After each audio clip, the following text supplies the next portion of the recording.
UPSC Hindi वाले channel पर आप सभी स्वागत है। आज यूपीएससी मेंस 2027 के लिए ये सेकंड वीडियो है हमारी मेंटरशिप की, जिसमें मैं आपको बताऊंगा कि जैसे मैंने लास्ट क्लास, अगर आप पहली बार जुड़ रहे हो तो आप लास्ट क्लास को या पहली क्लास को देखकर आना, डिस्क्रिप्शन में उसकी लिंक मिल जाएगी। सबसे पहले उसको देखो अच्छे से, और 2027 की प्रिपरेशन जीरो टू हीरो वाली कैसे करनी है उससे आपको बेसिस मिलेगा, आपको एक आधार मिलेगा कि हम इसको कैसे आगे लेके चल रहे हैं। ठीक है, उसमें मैंने चर्चा की थी सिलेबस रिकॉर्ड करने की। आई होप आपने वो काम किया होगा। ठीक है, अब इसमें मैं आगे चलता हूं। मैंने बोला था कि यूनिट वाइज पीवाईक्यूज एनालिसिस करना है। उसका फर्स्ट पार्ट यानी एक तरीका जो होता है पीवाईक्यू एनालिसिस करने का, वो होता है मार्क्स वाइज। मार्क्स यानी अंकों के हिसाब से। अंकों के हिसाब से कैसे करोगे कि किस पेपर में, पेपर तो फिक्स रहेंगे, 250 नंबर के पेपर हैं, लेकिन उस पेपर में किस यूनिट, किस सब्जेक्ट के, किस यूनिट के, किस टॉपिक से क्वेश्चन ज्यादा आ रहे हैं। इसमें भी आपकी दो वीडियोस रहेंगी, फर्स्ट वाली ये वाली है। तो यूपीएससी मेंस कम पीवाईक्यूज के एनालिसिस को देखते हैं, लेकिन एनालिसिस आपको हो सकता है कहीं और मिल जाए, लेकिन अभी पॉसिबिलिटी कम है कि आपको कहीं देखने को मिले। ये डेटा मैंने बहुत अच्छी तरीके से तैयार किया है और ये डेटा आपको हर जगह कहीं नहीं मिल सकता। ठीक है, हर जगह नहीं मिलेगा, ये चीज बहुत कम जगह आपको ये देखने को मिलेगा। और आपका डेटा क्या है, हर एक पेपर का यूनिट वाइज कितने कितने क्वेश्चंस पूछे जाते हैं, कितने कितने मार्क्स का पूछा गया है। चलो, क्योंकि देखो सिलेबस सेम है, सब्जेक्ट कुछ बोला नहीं है एग्जामिनर ने कि इस सेक्शन से इतना पूछेगा। जैसे अगर आप एमपीपीएससी का पैटर्न देखोगे ना, तो उसमें फिक्स रहता है कि इस यूनिट से इतना आएगा, इस यूनिट से इतना आएगा। तो ऐसा यूपीएससी में फिक्स नहीं है, तो वो काम हम खुद करके देख रहे हैं। क्योंकि देखो अंदाजा कैसे लगाते हैं, मैंने क्या बोला था, एक इनडायरेक्टली हमारे पास सोर्स होता है यूपीएससी के एग्जाम या स्टेट पीसीएस के एग्जाम्स के लिए, जिसमें यूपी पीसीएस भी शामिल है। उसके लिए होता है हमारे पास पीवाईक्यूज। ठीक है, आप पीवाईक्यूज वगैरह देखें तो 13 साल का मैंने निकाल के रखा हुआ है, और सबसे इंपॉर्टेंट है, डेटा आपको कहीं भी मिल जाएगा, इसको यूज कैसे करना वो आपको पता होना चाहिए। ठीक है, बिना समय गवाए हुए जो चीजें मैंने बताई हैं वो भी इंपॉर्टेंट थी, ऐसा नहीं इंपॉर्टेंट नहीं थी, इंपॉर्टेंट थी। अब जनरल स्टडीज यानी जीएस 1 से लेके मैं बात करूंगा जीएस 4 तक। ठीक है, तो जीएस 1 में जैसे आपको सिलेबस पता होगा, क्योंकि सिलेबस डिकोड इसीलिए करवाया था जिससे मैं कभी बोलूं कि यूनिट फर्स्ट, तो आपके माइंड में आ जाए हाँ यूनिट फर्स्ट में ये पॉइंट्स है। उनको मैंने कुछ समझने योग्य यूनिट्स में बांटा हुआ है। हिस्ट्री को मैंने सब्जेक्ट बोल सकती हो, यूनिट्स बोल सकती हो, उसको मैं 4 भागों में बांटा हुआ है। हिस्ट्री में फर्स्ट है कल्चर, सेकंड है फ्रीडम स्ट्रगल जिसको आप मॉडर्न हिस्ट्री भी बोल सकते हो, तीसरा है हिस्ट्री में वर्ल्ड हिस्ट्री, चौथा है आपका पोस्ट इंडिपेंडेंस। ठीक है, सोसाइटी को मैंने बांटा हुआ है कितने भागों में, 1 2 3 4 5 भागों में। फर्स्ट पार्ट है आपका religion, region and empowerment. Second है आपका पावर्टी, गरीबी, जनसंख्या और विकास। Impact of globalisation direct unit है आपका, आपको पता होगा, सिलेबस आपने डिकोड किया होगा। आपने अगर ये काम नहीं किया सिलेबस डिकोड करने का, तो आप फर्स्ट वीडियो जाओ, उसको देखो अच्छे से, फिर जो बोला है उसको करो। गारंटी देता हूं दिसंबर तक मैं आपको उतनी क्षमता का बना दूंगा, अगर आप अच्छे तरीके से फॉलो करते रहे, कि आप मेंस का एग्जाम जनवरी में भी दे सकते हो। ठीक है, मैं आपको अश्योर करता हूं ये चीज। ठीक है, अब पेपर 1 में हिस्ट्री की कल्चर पार्ट से 2013 में 20 नंबर का पूछा गया, 2025 में 30 नंबर का पूछा गया। बीच में आपके जितने भी मार्क्स का पूछा गया, इतना क्वेश्चंस नहीं लिखे, मार्क्स लिखे हैं। मार्क्स इंपोर्टेंट है, क्वेश्चंस भी इंपोर्टेंट होते हैं, लेकिन हम एट द एंड आपको देखना क्या है, आपको देखना मार्क्स। अब क्यों देखना है वो हम जानेंगे, लेकिन इसका पैटर्न समझाओ, पहले डेटा समझ जाओ। डेटा अगर डायरेक्ट देखोगे हो सकता है, देखो ये तो समझ में आ जाएगा, कुछ डेटा मैं नीचे दूंगा, वो डेटा थोड़ा समझने में कठिनाई हो सकती है कुछ स्टूडेंट्स को। ये 25 नंबर का आया, 5 का आया, 10 का आया, इसका हम एक एवरेज निकाल लेंगे कि इससे इतना आता है।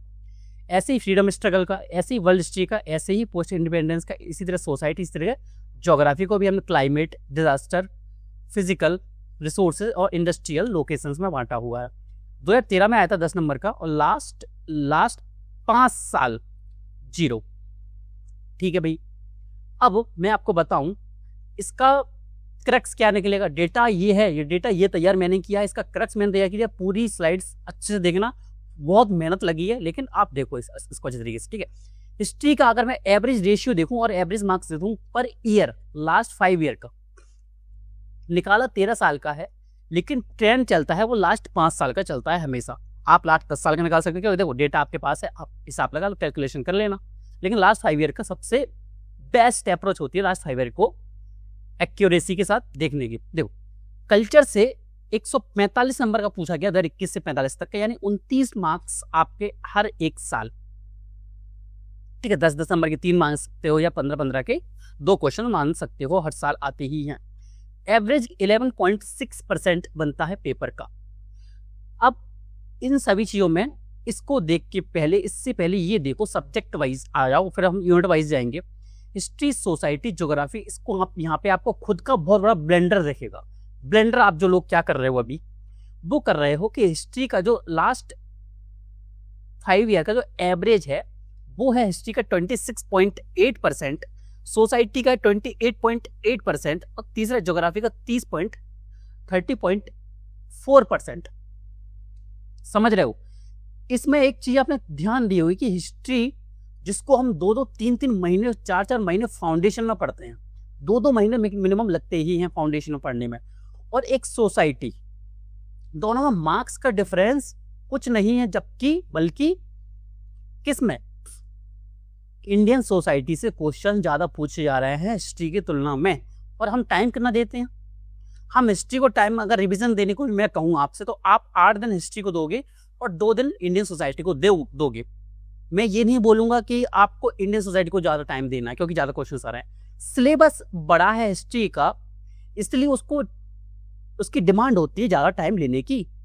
ठीक है, तो मैक्सिमम टाइम आपको वहां पे लगता है। लेकिन यहाँ पे एक चीज ध्यान दो, जो आप उसको 2 दिन दे रहे थे ना, उसको 8 से लेके 7 करो, और यहाँ पे उसको करके 4 दिन तो मिनिमम करो, क्योंकि आपको मार्क्स इंडियन सोसाइटी से मिलेंगे। जब आप रिवीजन करने जाते हो, जैसे आप सोच रहे हो कि मुझे GS1 का रिवीजन करना है, अब ये पूरा डेटा यूज कैसे होगा? आप नोट्स बनाने जा रहे हो, मैं पहले मान के चलूंगा कि आपका फाउंडेशन क्लियर है, आप सिर्फ रिवीजन करने जा रहे हो। रिवीजन करोगे तो GS1 पे आओगे तो आप इंडियन सोसाइटी पहले पढ़ोगे या ज्योग्राफी पहले पढ़ोगे, क्योंकि जो ज्यादा मार्क्स का है उसको आपको प्रायोरिटी पहले देनी है। सेकंड पार्ट आप क्या पढ़ोगे, इंडियन सोसाइटी। तीसरा पार्ट आप क्या पढ़ोगे, हिस्ट्री पढ़ोगे। ऐसा नहीं है कि हिस्ट्री पढ़ने में मजा आता है तो उसको पढ़ते रहो, अच्छी बात है, आपका इंटरेस्ट है हिस्ट्री में, लेकिन उसकी वजह से ऐसे सब्जेक्ट को मत छोड़ो जो कि आपका मार्क्स बूस्ट कर सकता है अच्छे से। और इंडियन सोसाइटी एक ऐसा सब्जेक्ट है जिसमें थोड़ी सी ही मेहनत में आपको आउटपुट ज्यादा मिलता है, अगर आप उसको करंट अफेयर्स के साथ लिंक करते जा रहे हो हर महीने, जिसकी हम क्लासेस आपको प्रोवाइड कर रहे हैं। आपको ना पता हो तो इसी चैनल के कोर्स सेक्शन में जाके आप देख सकते हो, फ्री ऑफ कॉस्ट क्लासेस चलाई जा रही है मेंस 2027 के लिए करंट अफेयर्स की। ठीक है, तो आप जाके देख लेना। अब नोट्स बनाओगे तो नोट्स किसका बनाओगे पहले, तो मैं ध्यान दूंगा, पहले मैं ज्योग्राफी को प्रायोरिटी दूंगा, फिर मैं इंडियन सोसाइटी दूंगा, फिर हिस्ट्री में आऊंगा। शॉर्ट नोट्स की बात कर रहा हूँ। रिवीजन करना है तो मैं इसको प्रायोरिटी दूंगा, टेस्ट के लिए पढ़ना तो मैं इसको प्रायोरिटी दूंगा। तो आपकी प्रायोरिटी फिक्स होती है इस डेटा से। तो history, geography, history, society, geography, ये होगी सब्जेक्ट वाइज। अब आप सब्जेक्ट में जाओगे तो फर्स्ट अगर आप सोसाइटी पढ़ोगे, ज्योग्राफी में मान लेता हूँ सेम एज इट इज आपको अप्लाई करना सोसाइटी ज्योग्राफी पे भी। सोसाइटी की बात करूं क्योंकि आसान है, शब्द समझ में ज्यादा अच्छे तरीके से आते हैं। सोसाइटी में भी सबसे पहले किन टॉपिक्स को आप पढ़ोगे, किन टॉपिक्स के आप नोट्स बनाओगे, वो भी इंपोर्टेंट है। ठीक है, तो यहाँ पे सीधा सीधा देखने को मिल रहा है 9.6% क्वेश्चन आ रहे हैं रिलीजन से, रीजन से और एम्पावरमेंट से। इस टॉपिक को पहले प्रिपेयर करोगे या आप किसको, अर्बनाइजेशन वाले टॉपिक को पहले करोगे। हो सकता है अर्बनाइजेशन क्वेश्चन हर साल 1 या 2 क्वेश्चन आते ही हैं, लेकिन रिलीजन और रीजन से ज्यादा क्वेश्चन, क्षेत्रीय असमानता क्वेश्चन हर 1-2 साल में आता ही है, बस उसका थोड़ा सा फ्रेमिंग चेंज कर देंगे, थोड़ा सा शब्द चेंज कर देंगे, आता ही है क्वेश्चन। तो इसमें भी आपको प्रायोरिटी किसको देनी है, तो रिलीजन, रीजन, एम्पावरमेंट। अब नेक्स्ट वीडियो जो मेरी रहेगी वो रहेगी माइक्रो थीम। ये मैं आपको टॉपिक तक ले आया इस वीडियो में कि आपको कौन कौन से टॉपिक को प्रायोरिटी देनी है, किस किस को कैसे कैसे पढ़ना है और कैसे कैसे आपकी प्रायोरिटी फिक्स रहेगी। नेक्स्ट टॉपिक में हमें कंप्लीट सिलेबस का आपको टारगेट देना स्टार्ट करूंगा कुछ दिनों में, 2-3 दिन में देना स्टार्ट कर सकता हूँ। ठीक है, आप जैसा बोलोगे कमेंट सेक्शन में बोल देना, मैं आपको एक शेड्यूल दे दूंगा। कौन कौन शेड्यूल चाहता है कमेंट सेक्शन में कमेंट करेगा, 8 से 10 अभ्यर्थी कमेंट करेंगे तभी मैं ये शेड्यूल देना या डेली टारगेट देना स्टार्ट करूंगा आपको। ठीक है, तो कमेंट में कंजूसी मत करना। ठीक है, तो शेड्यूल दूंगा मैं आपको कि किस दिन क्या पढ़ना हो, कैसे पढ़ना, वो भी मैं आपको बताऊंगा। अब माइक्रो थीम क्या होगी, माइक्रो थीम होगी कि अगर सोसाइटी के इस यूनिट से इतने सारे क्वेश्चंस आते हैं तो वो तो हमने आज देख लिया, अगली क्लास में देखेंगे हम इससे क्वेश्चंस क्या क्या पूछे गए, अब क्या क्या पूछे जाने की संभावना है, वो मैं आपको क्या सोचना या ब्रेनस्टॉर्मिंग सिखाऊंगा। ब्रेनस्टॉर्मिंग क्या होती है, मैंने लास्ट क्लास में आपको सिलेबस के बारे में बताया था कि इसको पढ़ो और सोचो क्या क्या पूछा जा सकता है। अब आपके पास दो चीजों की नॉलेज है, एक सिलेबस, एक प्रायोरिटी फिक्स है, आपकी यूनिट वाइज कितने सारे क्वेश्चन पूछे जाना है। तीसरी क्लास देखने के बाद आपके पास पीवाईक्यू की नॉलेज होगी कि अगर मुझे अर्बनाइजेशन टॉपिक को पढ़ना है तो अर्बनाइजेशन से ये क्वेश्चन पूछे गए हैं। करंट अफेयर्स में पढ़ ही रहा हूँ, यूपीएससी यूनिवर्स चैनल पर जाके हर 3 से 4 दिन में एक क्लास आती है जो कि 3 से 4 दिन का इंडियन एक्सप्रेस और द हिंदू को कवर करती है। और करंट अफेयर्स में ऐसी कौन सी चीजें हैं जो कि सिलेबस का पार्ट है, वो बार बार न्यूज में देखने को मिल रही हैं। तो कौन कौन से क्वेश्चंस बन सकते हैं, कौन कौन से क्वेश्चंस बने हैं, क्या क्या थीम मैं तैयार करके रख सकता हूं कि एज इट इज वो एग्जाम में देखने को मिल जाए। क्या ऐसा होता है? बिल्कुल होता है। टॉपर्स के नोट्स ऐसे ही होते हैं कि 1 पेजर नोट्स होते हैं। वो कैसे प्रिपेयर करते हैं? अगर उनसे मैं बोलूँ ना, अर्बनाइजेशन का एक सिंगल सीट में A4 साइज में एक सिंगल उनका नोट्स आ जाता है। कैसे आएगा? वो इसी प्रोसेस से आएगा। मैंने आपको सिलेबस से स्टार्ट किया और यहाँ पे मैं सेकंड क्लास लाया हूँ, थर्ड क्लास में आपका, तीसरी क्लास में आपकी मैं माइक्रो थीम्स बताऊंगा कि माइक्रो थीम्स कैसे निकालता हूँ मैं, और मैं आपको निकाल के दिया करूंगा पूरा अच्छे तरीके से। ये हो गया। अब इसको यूज कैसे करना है? अब आप रिवीजन करने जा रहे हो, नोट्स बनाने जा रहे हो, दो चीजें हो सकता है क्योंकि फाउंडेशन तो आपका क्लियर पहले से है, मैं मान के चल रहा हूँ। रिवीजन करोगे और सेकंड पार्ट आप क्या करोगे? शॉर्ट नोट्स बनाओगे। शॉर्ट नोट्स या जिनको मैं बोलता हूँ रेडीमेड नोट्स। रेडीमेड नोट्स और शॉर्ट नोट्स में भी डिफरेंस होता है। ये मैं वीडियोस के, ये क्लासेस के थ्रू मैं आपसे बात करूंगा। हर क्लास में आपको नई चीज सीखने को मिलेगी। ठीक है, तो आपकी प्रायोरिटी कैसे रहेगी? तो आपकी प्रायोरिटी रहेगी जीएस में पहले मैं ज्योग्राफी प्रिपेयर करूंगा। ऐसा नहीं मेरा इंटरेस्ट, देखो इंटरेस्ट आ ही रहा है तो आप कर सकते हो, लेकिन आपको प्रायोरिटी देनी है कि आपके मेंस के हिसाब से कौन सा ज्यादा इंपॉर्टेंट होता है। अब देखो, सब बोलते हैं दिसंबर तक मुझे मेंस तैयार करना है, लेकिन वो लेके चलते हैं चारों जीएस को, सिर्फ चारों पेपर को एक महीने के लिए, एक महीने में एक पेपर खत्म कर लो, बात खत्म उनकी। मेंटर जब इतनी बड़ी गलती कर रहे हैं तो स्टूडेंट्स का तो कह ही नहीं सकते। कैसे करोगे? कुछ चीजें छूट जाएंगी लास्ट में, तो कौन सी चीजें छूटनी चाहिए? जो कि कम आती हैं। ठीक है, अब आप कर क्या रहे हो? मैक्सिमम के साथ क्या होता है, कोई कल्चर को छोड़ रहा है। सोचो, हिस्ट्री में कल्चर के टॉपिक को छोड़ रहा है, वो फ्रीडम स्ट्रगल पढ़ गया, सब चीजें पढ़ गया। 11.6 या 29 मार्क्स का हर एक साल का एवरेज है उसका, और कल्चर उसका छूट गया। आदमी कल्चर को ज्यादा पढ़ता ही नहीं है। प्रॉब्लम यहाँ है, इंग्लिश मीडियम वाले इस चीज को टारगेट करते हैं, वो एक साइंटिफिक वे में और एक मैथमेटिकल इक्वेशन के साथ पढ़ते हैं। और मैथमेटिकल इक्वेशन क्या, यूपीएससी मेंस की, यही जो मैं आपको बता रहा हूँ, ये डेटा है जो आपको यूपीएससी मेंस क्वालिफाई करवाएगा। एज इट इज आपको ये डेटा लेना है। ये सीट कहाँ मिलेगी आपको? ये सीट आपको मिलेगी कहाँ पे? यूपीएससी यूनिवर्स चैनल के टेलीग्राम चैनल पे। टेलीग्राम डिस्क्रिप्शन में लिंक है चैनल की, जाओ वहां से डाउनलोड कर लेना। ठीक है, और मैंने आपको वादा किया था 15 जुलाई को आपको एक स्पेसिफिक मेंस टारगेट बैच मिलेगा मेंटरशिप के लिए। वो आपको 15 मार्च को, यानी आज आपको मिल जाएगा। कल्चर टॉपिक से कितने क्वेश्चंस आते हैं? 29। फिजिकल ज्योग्राफी से 28। अब आपको ओवरऑल GS1 में कैसे क्वेश्चंस आ रहे हैं, ना कि सब्जेक्ट वाइज, तो इस तरीके से आ रहे हैं। इस तरीके से आप नोट्स तो नहीं बना सकते कि पहले कल्चर का नोट्स बना रहे हो फिर फिजिकल ज्योग्राफी पे आ रहे हो, ऐसे नहीं आ सकते। इसमें कैसे आ सकते हो? नोट्स आप ऐसे बना सकते हो कि पहले क्या बना लोगे आप? पहले सोसाइटी के बनाओगे, फिर ज्योग्राफी में जो ज्यादा पूछा जाता है जैसे क्लाइमेट, फिर डिजास्टर है, सॉरी जो जैसे फिजिकल है, फिर रिसोर्सेस है, फिर इसके बाद आप क्लाइमेट और उस पर जाओगे, डिजास्टर पे जाओगे। ठीक है, सब्जेक्ट वाइज बनाओगे तो नोट्स ऐसे बना सकते हो। रिवीजन में आप इस टेबल का क्या कर सकते हो, यूज कर सकते हो कि मैं कल्चर रिवीजन कर लूंगा, फिर फिजिकल ज्योग्राफी कर लूंगा, फिर रिसोर्सेज कर लूंगा, फिर रिलीजन एंड रीजन कर लूंगा। स्टूडेंट्स गलती क्या करते हैं, वो बोलते हैं कि मुझे सोसाइटी का रिवीजन करना है। किसने कहा? यूपीएससी एग्जामिनर ने आपसे कहा कि आप सब्जेक्ट वाइज रिवीजन करके आया करो? नहीं बोला। उसने यूनिट्स दे दी। उसने यूनिट्स भी ऐसे नहीं बांटे कि इंडियन सोसाइटी की सेक्शन यूनिट्स ये हैं, उसने मिक्स करके दे दिया पूरा आपको। उसने तो नहीं बोला। आपका रिवीजन जितना मिक्स चलेगा, आपका माइंड उतना अच्छे तरीके से तैयार होगा एग्जाम के लिए, क्योंकि एग्जाम में सब्जेक्ट वाइज क्वेश्चंस नहीं पूछे जाते कि एक सेक्शन है आपका खंड 1, इसमें सिर्फ हिस्ट्री क्वेश्चन पूछेंगे। क्या ऐसा है? नहीं है। क्वेश्चंस जब मिक्स आते हैं तो आपकी अप्रोच मिक्स होनी चाहिए। तो आप रिवीजन करोगे तो आप उस तरीके से रिवीजन करोगे, यानी इंडस्ट्रियल जो लोकेशन जो इन यूनिट है आपकी, उसको आप सबसे लास्ट में रिवाइज करोगे। ऐसा नहीं उसको छोड़ देना, क्योंकि 0.0 क्यों है कि 5 साल में नहीं आया, हो सकता है क्वेश्चन आ जाए, और आएगा ही। वो सरप्राइज करेगा 2026 में या 2027 में। कहाँ से? इंडस्ट्रियल लोकेशन से। तो छोड़ना किसी को नहीं है।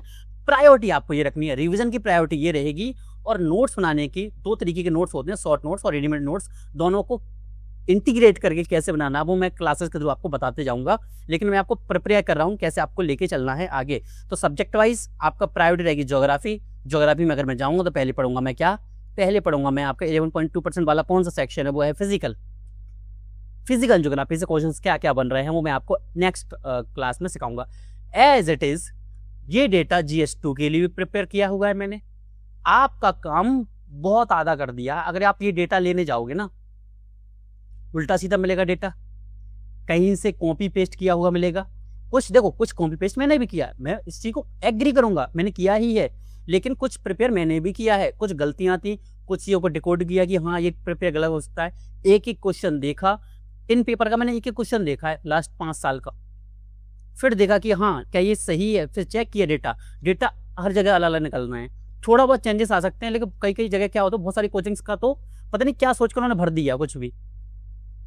तो एज इट इज GS2 में भी क्या पढ़ोगे, पॉलिटी में पढ़ोगे तो सबसे पहले क्या पढ़ोगे, तो सबसे पहले जो एवरेज है, जो रेशियो है वो सबसे पहले किसका है, वो है 9.2 यानी फेडरल स्ट्रक्चर लोकल बॉडी को आप पढ़ोगे पॉलिटी में।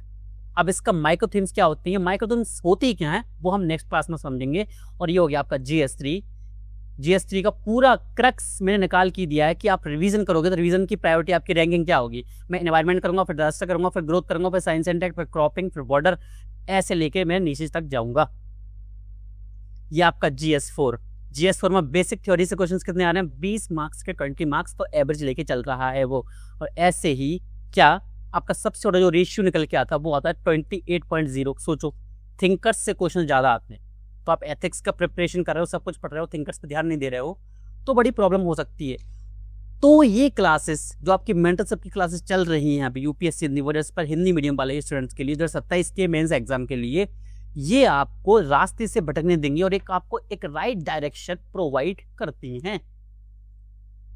यकीन मानना, पूरा यूट्यूब छान के रख दो, इतनी एग्जैक्टली एक्यूरेसी के साथ मेंटरशिप और कोई भी मेंटर आपको नहीं बताएगा।